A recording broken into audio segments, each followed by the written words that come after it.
that you said every cancer can be cured in 2 to 6 weeks. Can you talk a little bit more about that, and what are some of the ways that that's possible?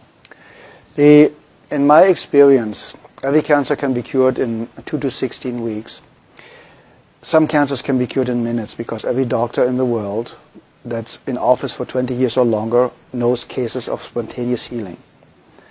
There's even a book out called Spontaneous Healing by a guy I really don't like, just stating that there are cases of spontaneous healing. That means if it's possible, we just have to find a way to access this. That's number one.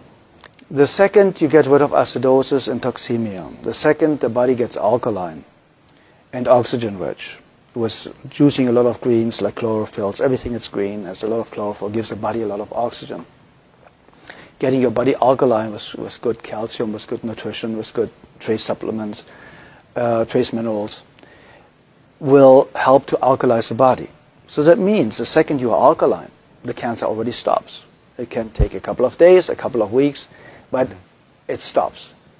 You get the body to a healing pH level, which the pH scale goes from 0 to 14, so 7 is neutral, and you need to be slightly alkaline. 7.36 is ideal. But in the healing phase, you should go up to 7.5. It's a little bit over-alkalizing the system. A great friend of mine, Dr. Martin in Germany, is using oxygen more step therapy, for example, where you take the blood out, get ionized oxygen, and to lead the blood back in. And you do this 12 times, and you have basically brand new blood like a newborn baby. So you already eliminated the lack of oxygen. You see the blood coming out looks like black. They put the oxygen in and it becomes pink. And it's like legal doping. You get it and you feel so energized and you're so vital. What my MDs in Europe use is vitamin C injections, intravenous vitamin C injections, 100 cc's a day, 3 times a week. That's what we used in certain cases more often. And very often, believe it or not, in my personal experience, the tumors or the cancerous growth was basically gone within a couple of days. And because vitamin C is so powerful and one of the greatest healers out there, you can fix nearly every heart problem, cardiovascular problem with vitamin C. They want to take it off the market. So it's going to become a prescription medication, and then it's synthetic and will not work anymore, like vitamin E. Vitamin E basically helps you to cure very easy and fast blood pressure problems in any way, shape, or form. That's why they made a study with artificially created vitamin E, chemical created vitamin E. Said, see, it doesn't work. No, of course not. Chemicals don't work.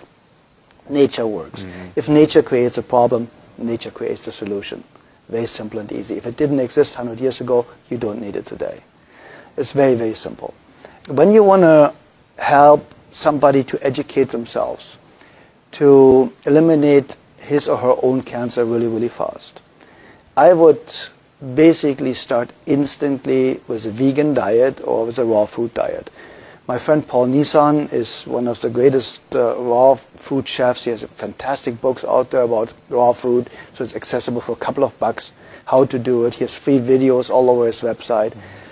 And I would go instantly on a raw food diet. I would go make sure, if I don't have a very rare kidney disease, to drink a gallon of water a day with half a teaspoon of sea salt in it a day, because we need salt for every body function. We need electricity. And this electricity can only be produced with enough salt, basically. So if you have a lack of salt, you have a blood pressure problem. See, and we're not supposed to have salt, though, too, especially if we have high blood pressure. That's what we're told. Okay, it's the opposite. The problem is they are talking about table salt. Very often table salt is 1/3 glass, 1/3 sand, and 1/3 salt. So the glass or the sand is scratching the arteries, and they start to bleed. So now cholesterol goes there to stop it from, to make you survive, to stop it from bleeding, so that you don't bleed to death internally. So now they say the cholesterol all of a sudden is the cause of the high blood pressure because it narrows the blood ways. And that's completely absurd, because you die of not enough cholesterol. You do not die of too much. There are people with a cholesterol of 600, perfectly healthy, never been sick in their lifetime. So what do you do with a patient in a burn unit?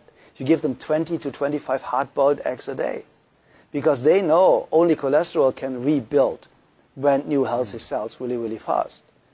Nearly 87% of a cell is built from cholesterol. So where does the new cell potential or foundation come from if you have a lack of cholesterol? Everybody should have at least 250 combined cholesterol.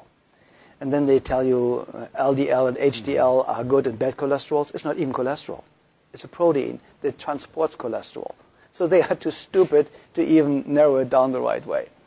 So if you look at the facts and if you look what they know and what they don't know, you know that Dr. Gary Null stated it, and a lot of other people, the medical profession, the medical doctor statistically has the shortest lifespan of 56 years of age, the highest abuse rate of alcohol and drugs, the highest suicide rate, only the psychiatrist is higher.